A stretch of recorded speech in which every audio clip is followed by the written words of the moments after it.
Eu cumprimento os irmãos com a paz do Senhor, amém? Amém. Convido os irmãos a abrirem as vossas Bíblias em 2 Reis, no capítulo 4, versículo 1.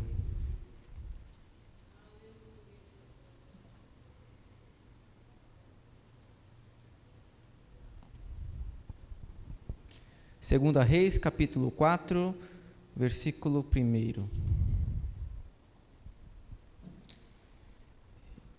Diz assim a palavra de Deus. Certa mulher das mulheres dos discípulos dos profetas chamou a Eliseu dizendo: Meu marido teu servo morreu e tu sabes que ele temia ao Senhor. É chegado o credor que para levar os meus 2 filhos para lhes serem escravos. Eliseu lhe perguntou: Que te hei de fazer?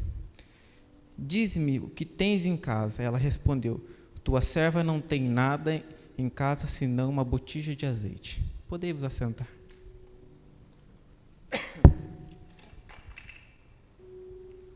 Aleluia.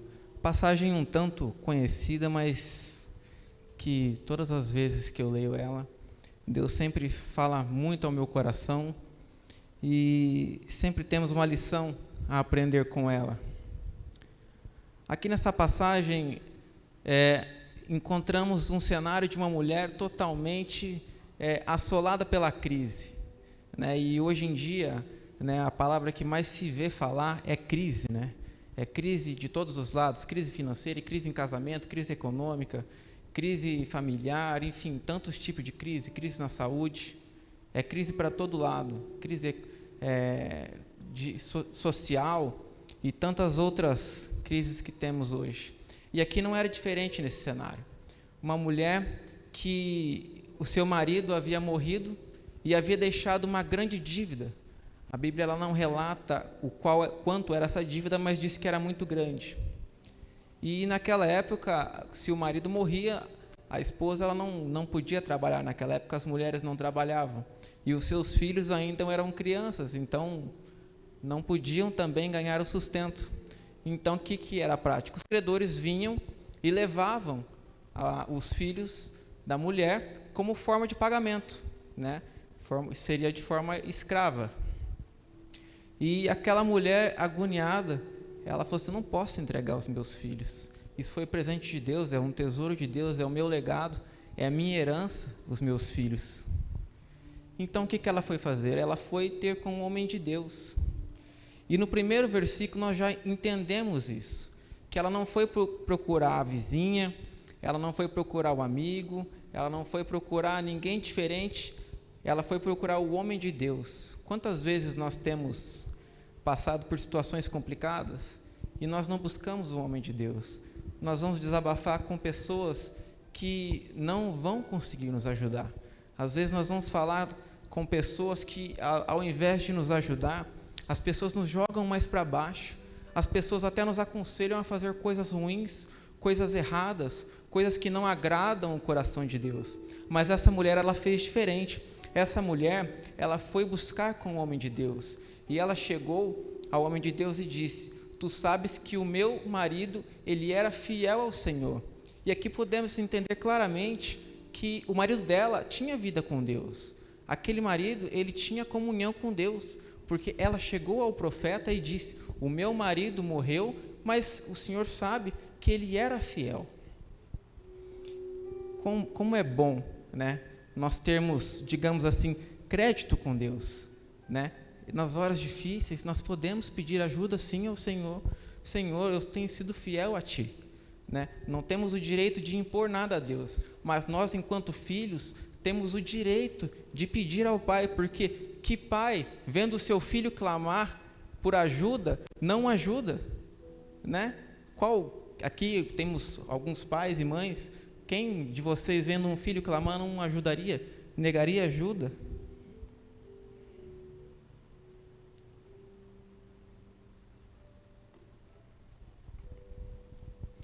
E assim essa mulher fez. Então ela chega no profeta e o profeta pergunta para ela: O que tens? O que queres que eu te faça? O que você tem? E aí ela disse: Eu não tenho nada, senão um pouquinho de azeite. Tem um pouquinho de azeite ainda aí? Às vezes a prova está difícil. Quem aqui nunca passou prova? Se tem, ergue a mão, me ensina como é que faz aí, porque eu não aprendi esse milagre ainda. Esse milagre eu não vivi ainda. Todos nós já passamos por prova, das mais diversas. E faz parte da vida de um cristão. Todos nós vamos passar por provas, porque a própria Bíblia nos diz isso. A Bíblia diz: pois no mundo tereis aflição, mas tende bom ânimo, pois eu venci o mundo. Se o próprio Jesus, o próprio Deus, nos deixou dito isso, nos deixou preparados, dizendo que nós passaríamos por provações, por que nós não teríamos? O que nos faz pensar que nós não teríamos provações? E às vezes, quando chega na hora da prova, ainda nós pegamos e questionamos o Deus, né? Fala assim: meu Deus, por quê? O que está acontecendo, meu Deus? O que eu estou fazendo de errado? Por que tem me abandonado? Né? Quase que colocamos Deus na parede, né?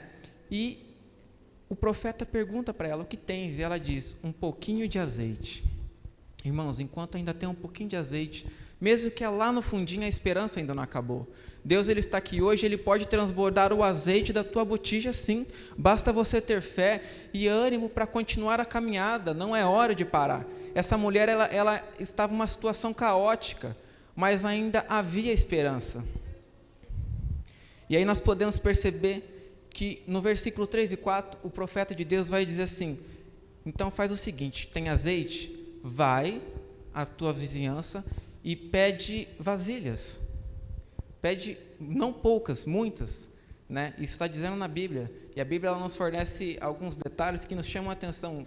Na Bíblia não diz poucas vasilhas ou busque vasilhas. Na Bíblia diz muitas vasilhas, algumas traduções, muitas botijas, né? E aquela mulher, mais que de prontidão, ela sabia que o homem de Deus estava falando, sabia que algo aconteceria. Ela não sabia ao certo ainda o que aconteceria, mas ela sabia que algo ia acontecer.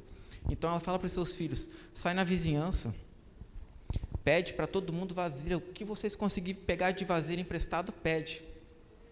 E aí nós podemos nos deparar com algo importante, que ela tinha comunhão com seus vizinhos, né?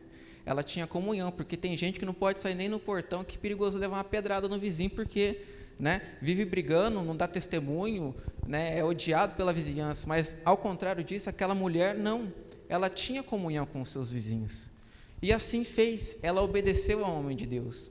E quantas vezes nós temos escutado a voz de Deus através de homens de Deus que aqui ministram na tribuna? Quantas vezes nós temos escutado os ensinamentos de Deus e às vezes temos ignorado? Mas essa mulher, ela fez diferente. Ela ouviu a voz de Deus. Ela reclinou seus ouvidos e falou assim: eu vou seguir o que o homem de Deus está me dizendo, né? Eu não vou questionar, eu vou apenas executar. E assim ela fez.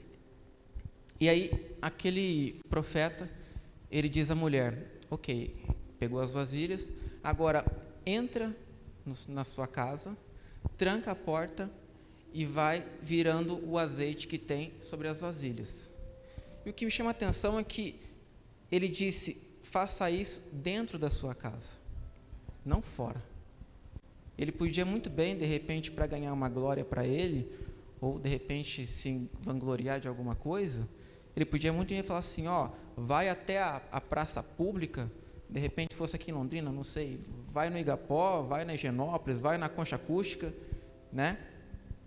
Que lá que o negócio vai acontecer. Não, ele sabe que a glória não é dele, ele sabe que a glória é de Deus. E tem coisas, irmãos, que nós temos que viver no secreto. Às vezes nós temos que viver os milagres de Deus dentro do nosso lar. Às vezes nós buscamos de tantas formas viver os milagres de Deus, mas os milagres de Deus, ele começa dentro do nosso lar. O milagre de Deus, ele começa conosco dentro de casa, buscando a presença de Deus. Se nós não tivermos a paz de Deus dentro da nossa casa, como queremos a paz de Deus em nossas vidas? A paz de Deus, ela tem que fluir dentro dos nossos lares. E assim ela fez um secreto com seus filhos. Ela obedeceu à voz de Deus dentro do seu lar. E ali começou o milagre. E a Bíblia nos diz que ela foi enchendo e foi transbordando as botijas, até o ponto dela falar: me traga mais. E os filhos falaram assim: ó, já acabou. E naquele momento o azeite cessou. E aí depois a Bíblia nos diz que o profeta falou para ela assim: ok, agora vá, venda o azeite e vivei do resto. Esse viver do resto me chama a atenção, porque ela era viúva. Naquela época era complicado para ter essa ajuda, né? Ela não ia ter mais nenhum tipo de renda. Mas na Bíblia diz, vá e vivei do resto. Ou seja, era algo muito grandioso o milagre, porque ela pôde vender, pagou toda a dívida e viveu do resto. Porque Deus, Ele não é Deus para fazer coisa pela metade. Se Deus te prometeu um milagre, Ele não vai fazer pela metade. Que testemunho lindo que a irmã contou aqui. Deus fez o milagre por completo, restaurou totalmente a sua saúde, né? E pôde testemunhar aqui, porque o Deus que eu conheço, Ele é um Deus de algo concreto. Deus não é Deus de metades. Deus, Ele cumpre por completo. E tenha certeza que se Ele te prometeu algo na sua vida, Ele vai cumprir, porque Deus, Ele não nos engana. Deus, ele não é homem para que minta, mas Ele é Deus. E se Ele prometeu algo na sua vida, você pode ter certeza, Ele vai cumprir.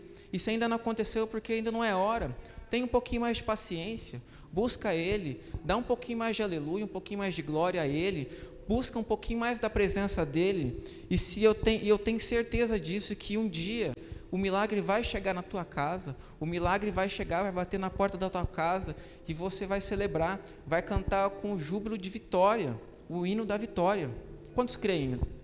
Levanta a mão para cima, dá um aleluia. Aleluia.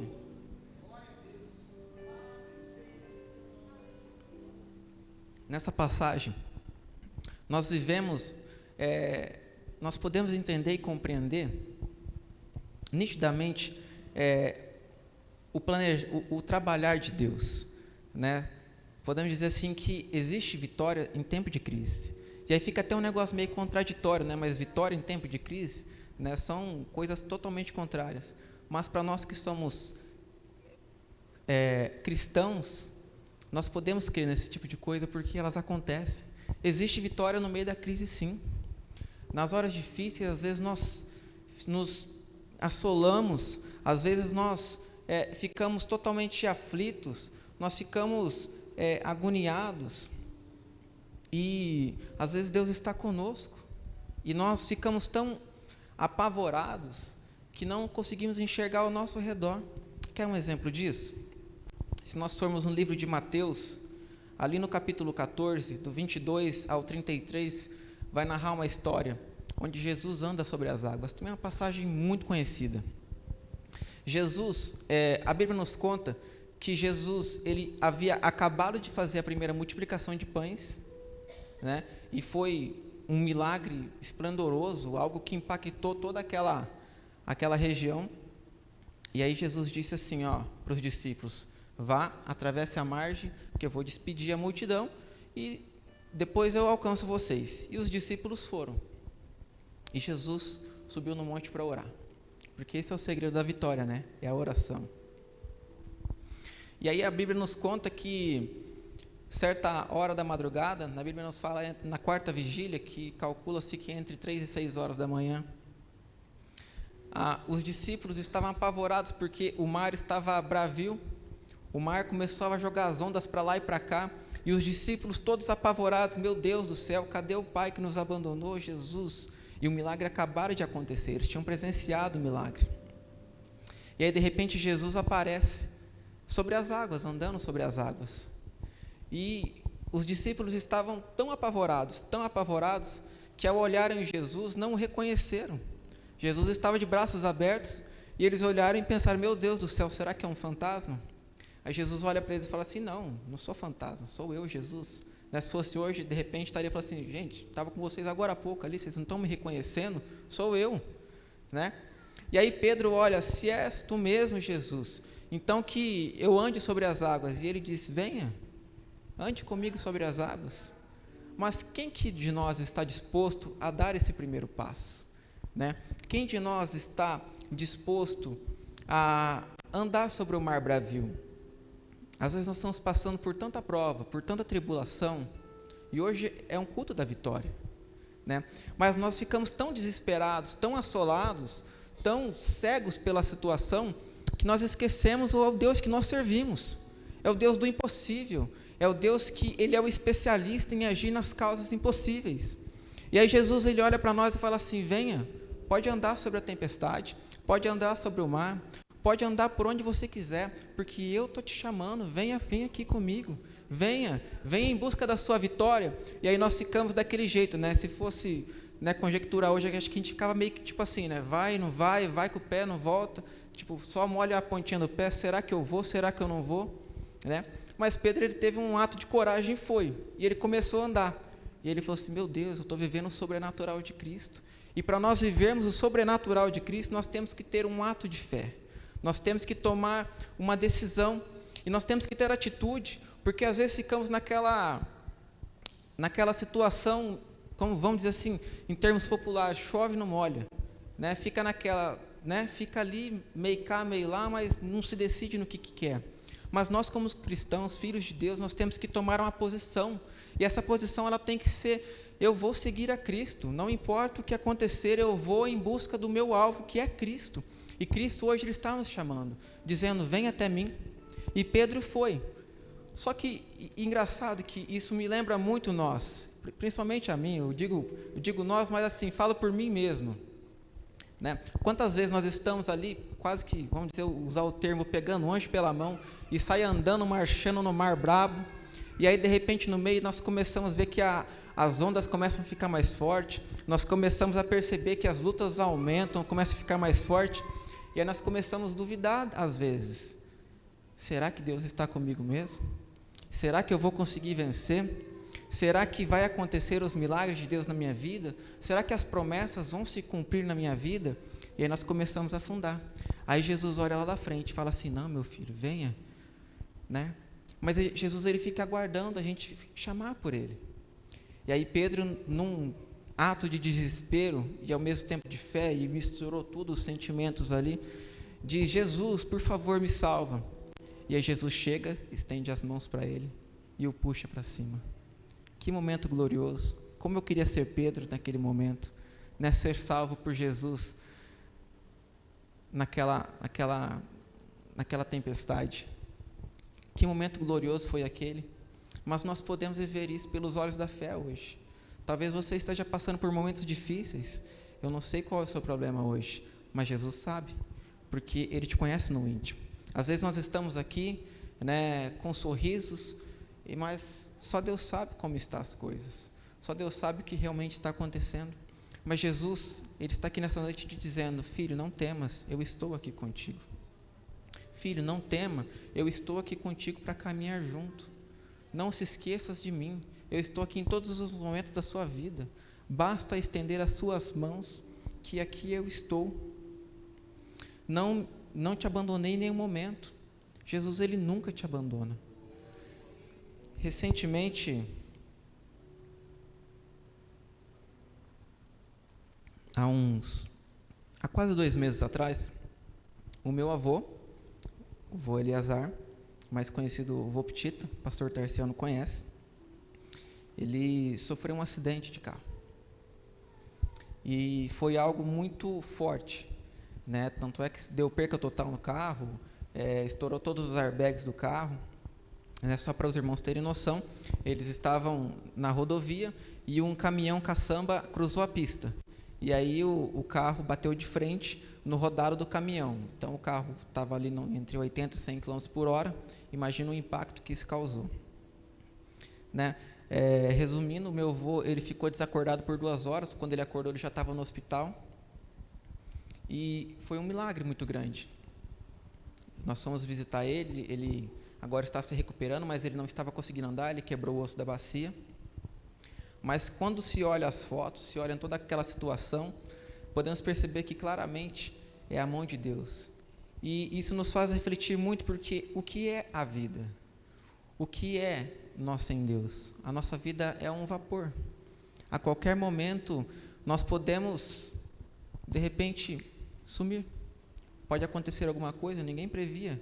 Ninguém sai da sua casa pensando, hoje eu vou sair e vou me acidentar. Hoje eu vou sair e vou passar mal. Ninguém sai pensando nisso. E assim aconteceu. E conversando com meu avô, ele me contou uma experiência muito linda, que nessas 2 horas que ele ficou desacordado, ele me disse que ele foi subindo, e ele foi a lugares tão lindos que ele não sabia nem descrever. E ele contava e escorria as lágrimas dos olhos. E até comentei com a Bia, falei assim, olha, eu acho que nunca tinha visto meu avô chorar, né? Então, você vê que realmente era algo tão grandioso, que os nossos olhos não conseguem, a nossa imaginação não consegue nem alcançar as coisas que ele viu. E ele disse que eram coisas muito lindas. E disse que sentia uma paz muito grande, um refrigério muito grande. E ainda ele disse assim, eu não queria ter voltado de lá. Eu, por mim, eu já queria ter ficado lá. Mas o Deus falou assim, volta lá que ainda não é hora. Tem mais um pouquinho de tempo na terra. E ele contando isso, eu fiquei muito alegre, muito contente, porque realmente tem um Deus lá em cima que olha por nós. Tem um Deus lá em cima que cuida de todos os detalhes. E depois eu fui me despedir dele, fui fazer uma oração por ele. E ali nós choramos, mas já não era um choro de tristeza nem de dor. Era um choro de alegria, era um choro de júbilo, porque Deus ele é fiel, ele ainda guarda os seus. E recentemente, semana passada, né, Bia? Nós voltamos lá, e aí ele já está bem recuperado, ele estava todo roxo, todo machucado, agora já está totalmente recuperado, já está voltando a andar. Aí eu falei assim, ei, vô, que maravilha, hein? Daqui a pouco já dá para a gente apostar corrida aí, saindo correndo um pelo outro aí. E ele todo animado, não vejo a hora, vamos sim, né? Mas nós podemos ver claramente o trabalhar de Deus. Foi o tocar de Deus que livrou de tudo isso.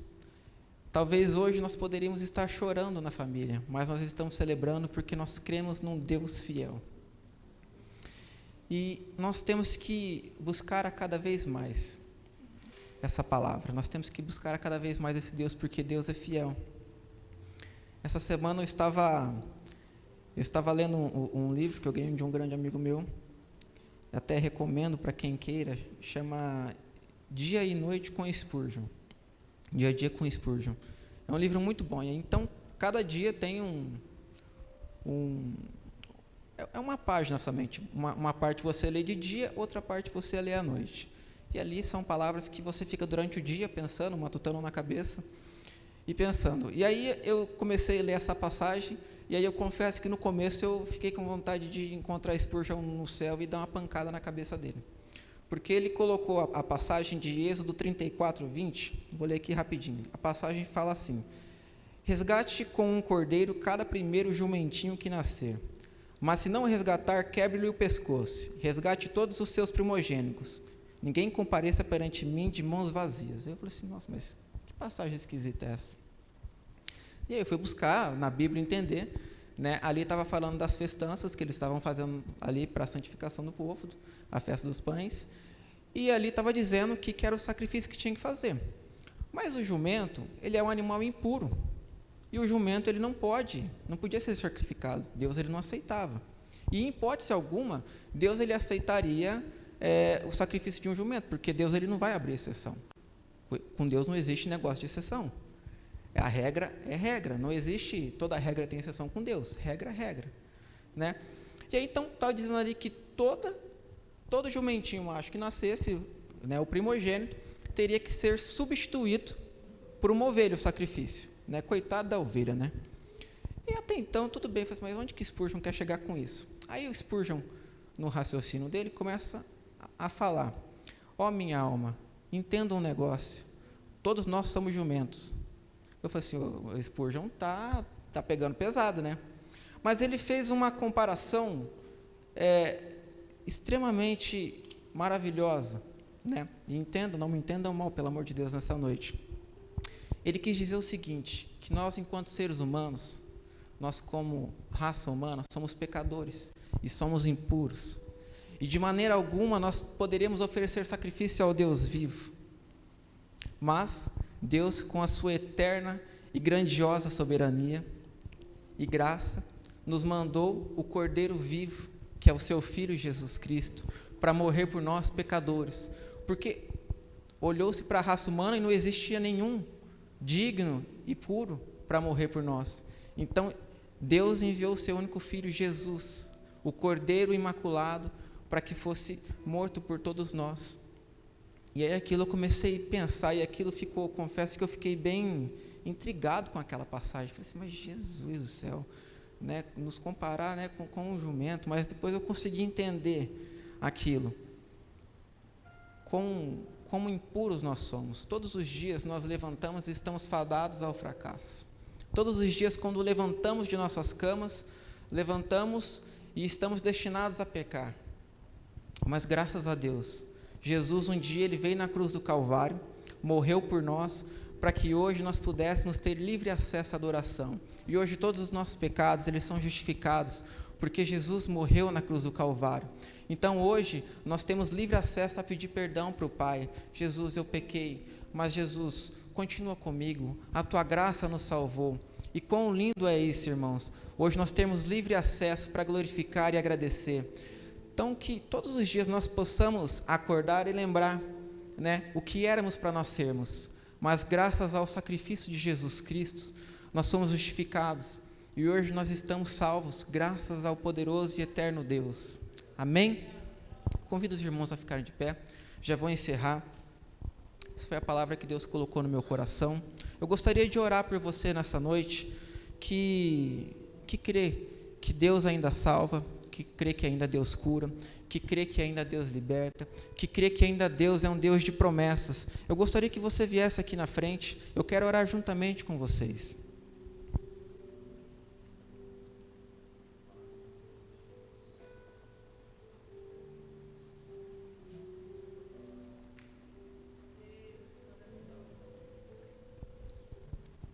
Aleluia, Jesus.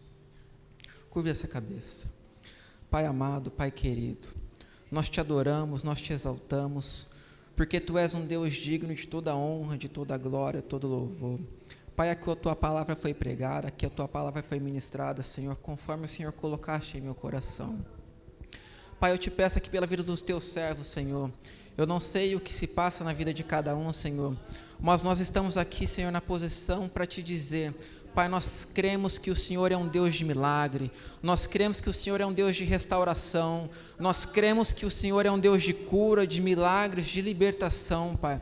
Nós estamos aqui, Senhor, assumindo as nossas falhas, as nossas misérias, Senhor, e estamos Te clamando, Senhor, socorre-nos, Senhor. Estamos aqui, Senhor, clamando por misericórdia, Senhor, que o Senhor possa olhar por nós, Senhor, e não se esquecer jamais de nós, Senhor, porque somos os Teus filhos, Senhor, e nós queremos, Senhor, continuar sendo amados pelo Senhor, porque o Senhor já provou um dia, mesmo nós não merecendo, Senhor, o Seu enorme e grande amor na cruz, Senhor.